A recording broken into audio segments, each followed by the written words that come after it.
السلام عليكم، أنا أخوكم ثار العزاوي. هذا محلنا التحرير. الدور الجاهزة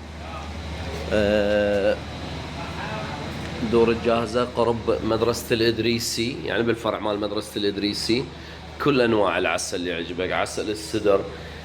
بس السدر عندي بفضل الله عز وجل 4 نوعيات. طبعا هذا فرزة جديدة. شوف هذا الشوكليتي، عندي زيت الزيتون العصرة الأولى البكر على البارد، إذا ما بيه حرقة يرجع. عندي دبس الرمان كيلو 300 البطل ب5000 دينار. عندي عسل كالبتوز، عندي عسل برسيم، عندي أعسال جبلية، عندي أعسال سدر نوعيات أكثر من 4 نوعيات. عندي أعسال الجبلية، عسل كوكتيل، عسل قسقوان، عسل الزول الجبلي اللي هو نفس عسل جبال قنديل. عندي شو اسمه غذاء ملكات. طبعا هذا بس النموذج لأن هو بالمجمدة. عندي بروبيلس عكبر، عندي يعني العكبر هو الماشي عليه بالعراقي، احنا نقول له البروبيلس. عندي عليك مي مال سليمانية. عندي نماذج للتذوق، اي شيء يعجبك. اعساننا بالضمان